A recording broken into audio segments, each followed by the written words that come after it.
Secretário Nacional Dewan Solidaritas Mahasiswa Pemuda Pelajari Timur Timur realiza seminário nacional. O tema Política no Estratégia de Desenvolvimento Nacional, Bahametin Soberania Nacional, atu consolida a Juventude Sira. Seminário Nacional realiza ia Salão Igreja Catedral Vila Verde dele, quarta-feira, lorong ida fulang março tinang Vice DSM-PPTL Francisco Mariano dos Santos informa, Seminário Nacional o objetivo atu Hanoi Ricas lorong veteranos nebe semono ia lorong tolu fulang março tinang nomos atu consolida Juventude Sira, continua hametin solidariedade iha futuro. Maka atu Hanoi Ricas lorong veteranos nebe makmune bairua. Niamos atau konsolidasi Juventude Sira, mas sama atau continua solidariedade ya futuro. Depois aspiracionalnya apa yang apoio rumor si patrão kan? Sim, ne apoio ni usi baru saskas, ne program ni maka tidak ne dengan program ida konbati berlima Dewan Solidaritas Salam. Minus kalau program saya makoi orang dosi boleh.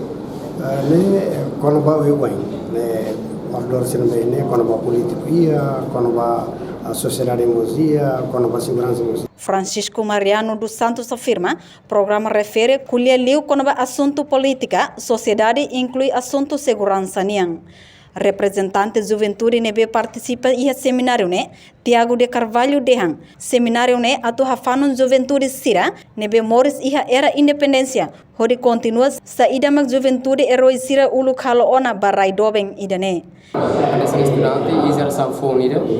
Nebe makagar continua itininia realização do seminário o sama hafanun Juventude Sira nebe makagar ia Morris independência atu continua saída maka itininia Juventude Heroi Sira nebe ulu kalo barai nanti continua liu atividade seminário sira sama satu bele kaderniza ka anu lokatan publik anu bele tuir prosesu ida nebe maklau ida raina ne contribui processo de desenvolvimento de construção do estado ida. Entretanto, participa ia Seminário Nacional, nebe realiza husi DSM-PPTL maka estudante sira husi Universidade Nacional Timor-Leste, Universidade Delhi, Universidade da Paz, Universidade Oriental Timor-Leste, Instituto of Technology, inclui Instituto Superior Filosofia no Tecnologia ISFIT.